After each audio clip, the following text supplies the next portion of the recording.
Que la paix et la joie de Jésus-Christ soient avec toi, mon frère, ma soeur. Que le Seigneur te prenne en grâce. Peut-être tu t'es posé cette question comme beaucoup de personnes.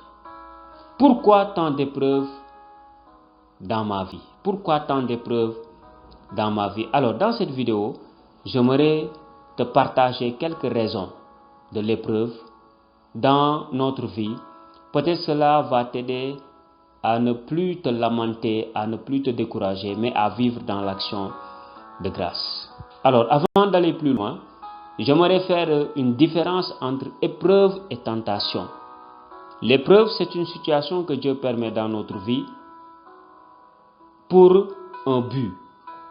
L'épreuve n'est pas pour nous détruire, mais l'épreuve a un but. Alors que la tentation, c'est l'ennemi, c'est l'esprit mauvais qui nous pousse, qui nous tente à faire le mal, qui nous pousse à désobéir, qui nous pousse à pécher. Donc c'est important de faire cette différence parce que une personne peut subir des tentations et penser que c'est une épreuve, que c'est sa croix. Non. Alors l'épreuve est là pour un but. Alors nous allons voir tout à l'heure les buts de l'épreuve dans notre vie. Mais avant d'aller plus loin, j'aimerais lire ce passage qui se trouve dans Siracide, le chapitre 2, le verset 1. Ou bien même dans Ecclésiastique pour d'autres versions bibliques. Le passage se trouve dans Ecclésiastique, le chapitre 2, le verset 1. La Bible dit ceci, verset 1.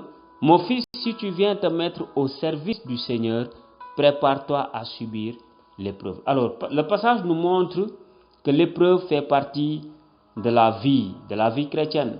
Si on est disciple, si on est chrétien, enfant de Dieu, et que nous voulons servir Dieu, l'épreuve va venir dans notre vie. Maintenant, pourquoi Dieu permet l'épreuve dans notre vie? La première raison, premier point, Dieu peut permettre l'épreuve juste pour manifester sa gloire. Alors nous voyons dans Exode le chapitre 14, à partir du verset 15, là où le peuple est face à la mer Rouge, alors que l'ennemi est derrière lui, l'armée d'Égypte. Alors, nous considérons que Dieu a conduit le peuple d'Israël sur ce chemin, alors qu'il y a la mer Rouge qui est devant. À un certain moment, le peuple a commencé à crier, à s'inquiéter. Mais Dieu a demandé à Moïse de lever la main avec le bâton et de séparer la mer Rouge. Maintenant, qu'est-ce qui s'est passé? Quand le peuple d'Israël a traversé, après ils ont commencé à glorifier Dieu. Alors Dieu peut permettre une situation dans ta vie juste pour se glorifier. Pour que les hommes disent que waouh, Dieu il est fort, Dieu il est puissant. Deuxième point, Dieu peut permettre une situation dans ta vie juste pour te garder dans l'humilité. Alors dans 2 Corinthiens, le chapitre 12, le verset 7, je lis le passage. Il est écrit ceci. Et ces révélations dont il s'agit sont tellement extraordinaires que pour m'empêcher de me surestimer, j'ai reçu dans ma chair une écharde, un envoyé de Satan qui est là pour me gifler, pour empêcher que je me surestime. Alors nous voyons ici Paul qui parle de ses expériences. Il a eu des expériences extraordinaires. Maintenant, pour ne pas tomber dans l'orgueil, Dieu a permis qu'il ait une écharde. Et ça, c'était son épreuve. Donc, Dieu peut permettre une épreuve dans ta vie, juste pour te garder dans l'humilité. Il ne veut pas que tu tombes dans l'orgueil. Troisième raison, Dieu peut permettre l'épreuve dans ta vie pour que tu sois compatissant.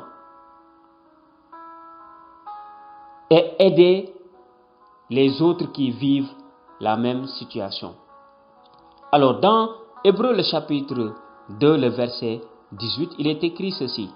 Et parce qu'il a souffert jusqu'au bout l'épreuve de sa passion, il est capable de porter secours à ceux qui subissent une épreuve.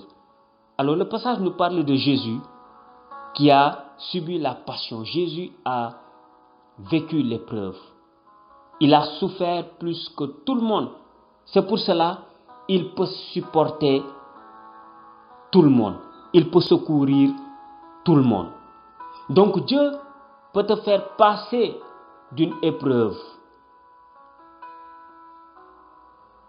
Quand tu vas sortir de cette épreuve, tu verras, il y aura des gens qui viendront vers toi pour demander des conseils. Et là, tu pourras les aider. Donc Dieu t'a fait passer dans cette épreuve juste pour t'enseigner, pour que tu aies compassion et pour t'utiliser afin d'aider ceux qui vivront la même situation. Quatrième point, Dieu peut permettre une épreuve dans ta vie juste pour aiguiser ta foi, fortifier ta foi. Alors dans Jacques le chapitre 1, le verset 2 à 3, il est écrit ceci. Considérez comme une joie extrême, mes frères, de buter sur toutes sortes d'épreuves. Vous le savez, une telle vérification de votre foi produit l'endurance. Alors parfois, l'épreuve est là pour purifier notre foi, pour éprouver notre foi, pour édifier notre foi. Ça, c'est important de le savoir. Alors voici ces 4 raisons que j'avais à partager avec toi. Je le répète, l'épreuve n'est pas là pour te détruire, mais l'épreuve est là pour manifester soit la gloire de Dieu, soit pour te garder dans l'humilité, soit pour que tu sois compatissant, ou bien pour édifier ta foi. Alors si tu le comprends ainsi, cela va t'aider à marcher dans l'action de grâce. C'est pour cela, la Bible dit dans Romains le chapitre 8, le verset 28, il est écrit ceci. Nous le savons, quand les hommes aiment Dieu, lui-même fait tout contribuer à leur bien, puisqu'ils sont appelés selon le dessein de son amour. Tout concourt au bien de ceux qui aiment Dieu. Alors si tu aimes Dieu, si tu le sers, les épreuves qu'il permet dans ta vie, ce n'est pas pour te détruire, mais c'est pour ton bien. C'est pour cela je t'invite à vivre dans l'action de grâce. Que Dieu te vienne en aide, que le Saint-Esprit te fortifie, que le Saint-Esprit te soutienne, que le Saint-Esprit t'aide à surmonter l'épreuve que tu es en train de traverser. Amen. Demeure dans la paix et la joie de Jésus-Christ.